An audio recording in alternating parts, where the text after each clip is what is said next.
Pernahkah kalian merasa bahwa orang yang paling kalian sayangi, orang yang tidur di samping kalian setiap malam, sebenarnya adalah orang asing yang paling berbahaya? Nama aku Alma. Selama 8 tahun pernikahan kami, aku selalu merasa menjadi wanita paling beruntung di dunia. Suamiku, Farhan, adalah definisi pria sempurna. Dia lembut, mapan, dan sangat perhatian. Bahkan, tetangga sering iri karena setiap pagi, tanpa absen, Farhan selalu menyiapkan sarapan dan bekal kantor untukku. Namun, sebuah bisikan kecil dari putriku di meja makan mengubah surga rumah tanggaku menjadi neraka yang dingin dalam sekejap. Semuanya bermula sekitar 1 bulan yang lalu. Farhan yang biasanya ceria mulai sering melamun. Dia sering menerima telepon di tengah malam dan menguncinya di kamar mandi. Saat aku tanya, dia hanya tersenyum tipis, mengusap kepalaku, dan berkata, "Cuma urusan kantor sayang. Kamu jangan capek-capek ya." Aku percaya, aku sangat percaya padanya. Sampai suatu malam, aku terbangun karena haus. Jam di dinding menunjukkan pukul 2 pagi. Aku menoleh ke samping, tempat tidur Farhan kosong. Aku berjalan keluar kamar dengan langkah pelan. Cahaya lampu dari dapur terlihat remang-remang. Aku mengintip dari balik tembok. Di sana, Farhan sedang berdiri membelakangiku.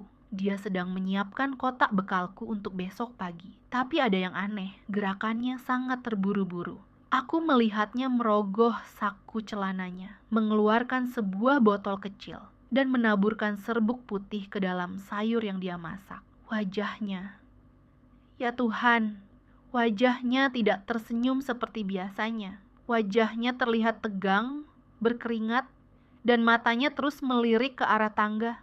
Takut ada yang melihat. Aku membeku. Hatiku berteriak, tapi lidahku keluh. Aku segera kembali ke kamar sebelum dia menyadari keberadaanku. Paginya, aku bangun dengan perasaan mual. Farhan seperti biasa menyapa dengan hangat, "Pagi sayang, ini bekalnya. Sudah abang siapkan. Jangan lupa dimakan ya. Hari ini abang masak spesial buat kamu." Suaranya sangat lembut, tapi di telingaku itu terdengar seperti lonceng kematian. Kami duduk di meja makan bersama putri kecil kami, Maya, yang baru berusia 6 tahun. Maya biasanya ceria, tapi pagi itu dia hanya mengaduk-aduk nasinya. Matanya terus menatap Farhan dengan tatapan yang sulit diartikan. Saat Farhan pergi ke dapur untuk mengambil kopi, Maya menarik ujung bajuku. Dia menarik kepalaku mendekat ke wajahnya yang pucat. Bisikannya sangat halus, nyaris tak terdengar, tapi menghantam jantungku seperti palu godam. "Ibu, tolong, jangan makan masakan ayah. Tadi malam Maya terbangun. Maya lihat ayah kasih racun ke makanan ibu. Duniaku runtuh. Jadi bukan hanya aku yang melihatnya.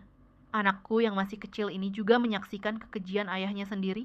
Aku menahan tangis sekuat tenaga saat Farhan kembali ke meja makan dengan senyum lebarnya yang palsu. Farhan terus mendesakku, "Ayo sayang, dicicipi sedikit. Abang mau lihat kamu makan."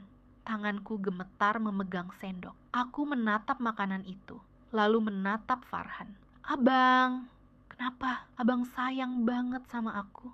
Tanyaku tiba-tiba. Dia tampak terkejut, tapi menjawab dengan cepat. "Tentu saja karena kamu istriku. Aku mau kamu selalu sehat." Aku tersenyum pahit. "Kalau begitu, bagaimana kalau kita bertukar piring?